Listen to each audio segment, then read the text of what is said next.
what are our thoughts on pros and cons of the 7-day cooling off period in condos here in Manitoba? I personally do like it. Yeah. That's a lot of documentation to read. Yeah. Plus, if you are wanting like a lawyer to read it through or somebody, like I always give it a skim through too, but like if you really want legal advice, you should be taking these documents to your lawyer for sure.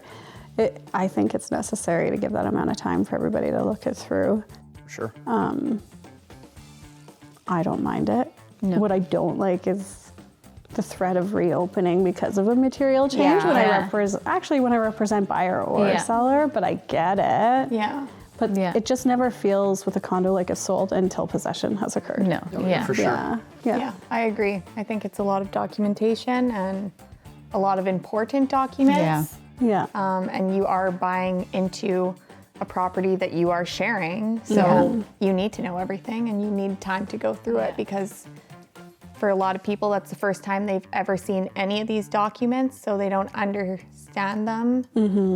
So they need the time to review. Yeah.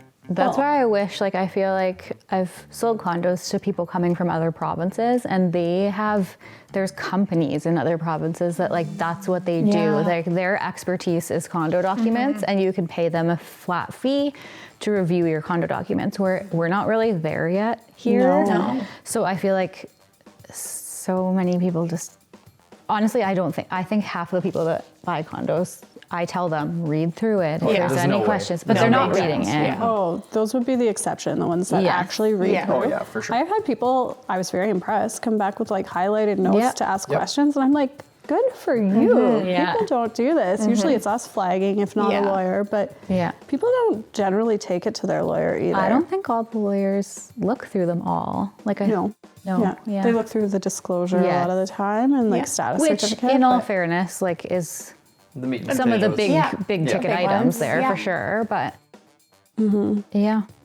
But I also think too, like when you're trying to like suss out what's going on in a complex, like 2 documents that are most valuable aren't included in that package, right? Like if you can get meeting minutes and actually like read those over, those are much more telling than a lot of the stuff we find in there. And that's not a required document. And then same with the status certificate, not a required document, but tells you a lot, right? So, but then, some of it is just like fluff, right? Like some of it is. Well, and like, I don't know, the first 20, 30 pages of bylaws anytime, it's like, talks about proxy voting, and it's like stuff that's not relevant. It's not relevant to like, the average. you need to buyer. know where it's like to running look, a corporation, right? It's not like, how Yeah. does this affect you as the condo owner? I do think in Manitoba, people do need to pay more attention to, I think some people think because they're buying a condo that like they're not responsible for a lot of like the bigger ticket, like, oh, like where you are, like especially if you're buying like a townhouse style condo, well, you have a furnace, you have a hot water tank, you have an AC, you have a roof that you might be responsible for, right? And so to outline, okay, what are you responsible for is big. Yeah. It is big. I just find that windows are always like Windows, the biggest unknown, because it's never set. It's like every building is different. Every corp is like, we might be the envelope, but not actually the windows. And like those ones are always funny. I feel like that I get that question like every single time I sell a condo. Am I paying for these windows? If they're old windows, that's the only time people care. If they're new windows, doesn't like, matter. Nobody asks. But if they're old windows, it's like who's paying for these windows? Yeah.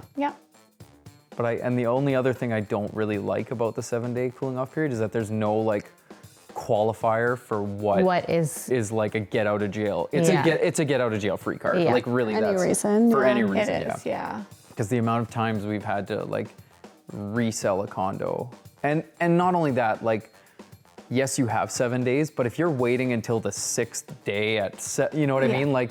Why? There's no way it took you 6 days to get to this point. Like, if you didn't want to buy it, let me know. Yeah, sure. I'll put it back out there. Yeah. Like, but to drag this on for 7 days and then say, nope, we don't want to do it. And then I had poor clients. We did it 3 times, and they're like, "Is this the one that's going to sell, Logan?" I'm like, "I'm sorry, guys. I don't know what to tell you. They have every right." And then when it sells, you still got to be like, "Please make it to Yeah, material for sure. change." Yeah. For sure. I will say too, like I give a lot of weight and tell my clients to give a lot of weight to reserve fund studies. Yes, absolutely. Those are done every 5 years. They're pretty relevant, Yeah. pretty recent. However, I say whatever number they're saying, even in optimistic, realistic, and pessimistic, they're all higher than anything we've seen out there. Like the recommended balance. reserve fund balance. It's always double. It's at least double half the time.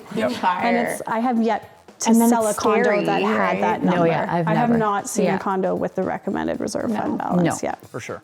They just don't exist. And maybe we'll get there, like now that we're more cognizant of these reserve fund studies, but we're nowhere near. Well, and also like now is so much better. Like remember trying to sell a condo in COVID when they couldn't get updated reserve fund studies? Yeah. So they were all like out of date and they were all required to have them. one, But it was like, well, we can't get inspectors in here to do it. So good luck. Like, here you go.